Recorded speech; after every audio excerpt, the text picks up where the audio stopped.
जय दोस्तों, नमस्कार। कैसे हैं आप सब? आशा करता हूं कि आप सब ठीक होंगे। चलिए, आज क्लास 10th के हिंदी के बहुत ही इंपॉर्टेंट चैप्टर पंडित बिरजू महाराज, जो कि ये हमारा है जित जित में लिखत हूँ, ठीक ना। ये एक साक्षात्कार है, इसी पर आज चर्चा करने वाले हैं। चलिए, तो ये जो जित जित में मैं लिखत हूँ, ये एक साक्षात्कार है। क्या है जी? साक्षात्कार है। इसका लेखक जो है पंडित बिरजू महाराज है। कौन है? पंडित बिरजू महाराज, ठीक ना। जित जित में मैं लिखत हूँ, इसका जो लेखक है वो कौन है? पंडित बिरजू महाराज जी है। और ये है कौन सी? साक्षात्कार है, ठीक ना। चलिए, पंडित बिरजू महाराज का जो जन्म हुआ था 4 फरवरी 1938 ईस्वी में इसका जन्म हुआ था, ठीक है। पंडित बिरजू महाराज का जन्म कब हुआ था? 4 फरवरी 1938 ईस्वी में इसका जन्म हुआ था। कहाँ पे जन्म हुआ था? तो लखनऊ के जफनी अस्पताल में 8 बजे। हाँ, 8 बजे सुबह इसका जन्म हुआ था। बसंत पंचमी के एक दिन पहले इसका जन्म हुआ था 1938 ईस्वी में। समझ रहा बात? चलिए, ये जो है अपने घर का सबसे छोटा लड़का था। वह जो अपने घर का क्या था? सबसे छोटा लड़का था पंडित बिरजू महाराज। समझ रहा बात ना।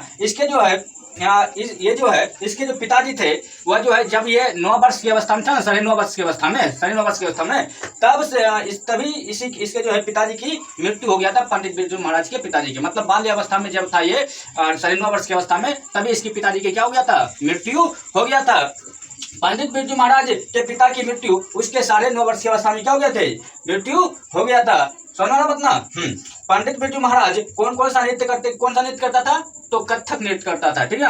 कथक नृत्य करता था कौन? पंडित बिरजू महाराज। चलिए, तो ये टॉपिक जो है बहुत ही इंपॉर्टेंट है। पंडित बिरजू महाराज जित में लिखत हूँ, ठीक है। इसका लेखक पंडित बिरजू महाराज। तो ये सब जो टॉपिक है बहुत ही इंपॉर्टेंट है। आप इसको याद रखेंगे, क्योंकि बोर्ड में ये इससे जो है ऑब्जेक्टिव में भी और सब्जेक्टिव में भी क्वेश्चन पूछा जाता है। तो आप इसको याद रखेंगे। मिलते हैं आपसे अगले वीडियो में। तब तक के लिए धन्यवाद। जय हिंद।